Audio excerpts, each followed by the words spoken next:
Šią savaitę Vilniuje oficialiu vizitu lankėsi Izraelio užsienio reikalų ministras Avigdoras Libermanas. Ministras bei kartu vykusi aukštų Izraelio pareigūnų delegacija be politinių klausimų su Lietuvos valstybės atstovais aptarė ir Izraelio investicijų plėtrą mūsų šalyje. Sėkmingų investicijų pavyzdžių tapo Lietuvos biotechnologijų ir lyderės, stambiai Izraelio kompanijai Teva priklausančios Icor Biotech veikla.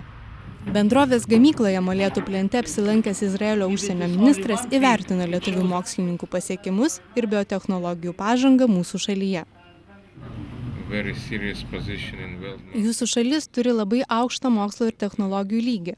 Tai rodo tas faktas, jog būdama iki šiol didžiausia industrinė kompanija artimuosiuose rytuose ir turinti labai rimtas pozicijas pasaulinėje rinkoje, kompanija Teva nusprendė investuoti pinigus Lietuvoje ir atidaryti taip sėkmingai veikiantį padalinį.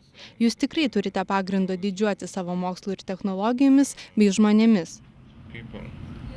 Šiuo metu Icor Biotech Teva sukurti vaistiniai preparatai parduodami daugiau nei 30 pasaulio šalių. Bendrovės vaistai registruoti visoje Europos Sąjungoje, Šveicarijoje, Brazilijoje. Pateiktos paraiškos jų registravimai JAV, Australijoje ir kitose šalyse. Įmonės eksportas šiuo metu viršija 80%. Icor Biotech su Tel Avive įsikūrusios kompanijos Teva mokslininkais nuolat glaudžiai bendradarbiauja, gerindami preparatų gamybos technologijas. Lietuva turi strateginį tikslą, kad juda į aukštas technologijas ir ne vien tik tai į biotechnologiją, bet į kitas. Ir man regis, kad tai Izraelis yra, gali būti geras pavyzdys ir puikiai mokykla Lietuvai, kaip tas aukštas technologijas vystyti.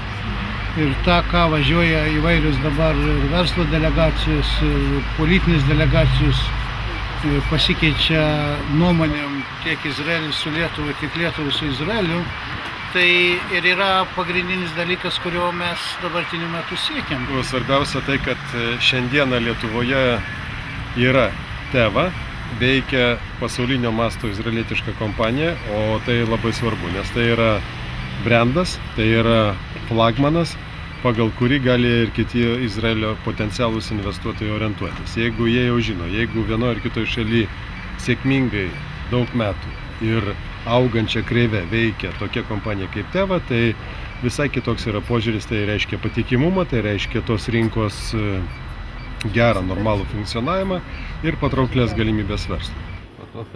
Izraelio užsienio ministro apsilankymo Lietuvoje metu mūsų šalies ir Izraelio atstovai konstatavo, jog santykiai tarp abiejų valstybių šiuo metu yra grįsti abipusių pasitikėjimų, draugiški ir palankiai nuteikiantis potencialioms investicijoms. Manoma, kad informacinių technologijų, biotechnologijų, žaliosios energetikos ir kiti pažangūs sektoriai yra vieni svarbiausių vystant Lietuvos bendradarbiavimą su Izraeliu.